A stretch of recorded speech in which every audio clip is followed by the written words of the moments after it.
হযরতে খালিদ বিন ওলীদকে রাসূল পাক সাইফুল্লাহ বলেছেন, আল্লাহর তলোয়ার উপাধি দিয়েছেন রাসূল পাক সাল্লাল্লাহু আলাইহি ওয়াসাল্লাম। বিভিন্ন যুদ্ধে সেনাপতির দায়িত্ব পালন করতেন, বিজয় হতেন, ওনার হাতে ওনার মাধ্যমে বিজয় আসত। এক যুদ্ধে উনি তুমুল যুদ্ধ শুরু হয়েছে, তো যুদ্ধের এক পর্যায়ে ওনার মাথা থেকে যে টুপি ছিল সেটা পড়ে গেছে। এই তুমুল যুদ্ধ চলাকালীন সময়ে তিনি ঘোড়া থেকে নিচে নেমে নিজের জানের পরোয়া না করে তিনি টুপিটা তোলার জন্য তিনি এত ব্যস্ত হয়ে পড়লেন, ওনাকে শত্রুরা যে হামলা করবে সেদিকে ওনার খেয়াল নাই। ওনার খেয়াল হলো কোন দিকে? টুপির দিকে। নিজের জানের পরোয়া না করে তিনি টুপিটা উদ্ধার করে আবার টুপিটা মাথায় দিলেন। ওই যুদ্ধেও বিজয় আসলো, মুসলমানদের পক্ষে কি আসলো? সাহাবায়ে কিরাম বিজয় লাভ করলেন।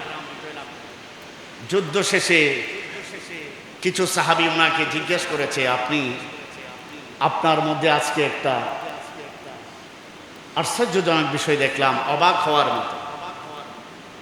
তুমুল যুদ্ধ সব চলছে, শত্রুরা আপনাকে ঘিরে ফেলেছে, এমন সময় আপনি আপনার একটা সাধারণ টুপির জন্য জীবনের পরোয়া না করে আপনি এভাবে ঘোড়া থেকে নেমে এভাবে টুপি উদ্ধার করার কাজে ব্যস্ত ছিলেন, কারণটা কি? তিনি বললেন, না, এটা আমার টুপির জন্য না, টুপি উদ্ধার করা আমার উদ্দেশ্য ছিল না। কারণ টুপির ভিতরে এমন একটা নিয়ামত ছিল, যেই নিয়ামতের বরকতে আমি প্রত্যেকটা যুদ্ধে বিজয় লাভ করি। ওই টুপির ভিতরে আমার দয়াল নবীর একটা চুল মোবারক ছিল, সেই চুল মোবারককে আমি তাবারুক হিসাবে, মূল শক্তি হিসাবে ব্যবহার করতাম, সেই ওসিলায় আমি বিজয় লাভ করতাম। এই জন্য আমি চুল মোবারকের ইজ্জতে সম্মানার্থে ওইটা উত্তর করা, কারণ ওইটা যদি আমার সাথে না থাকে আমি বিজয় নাও হতে পারি।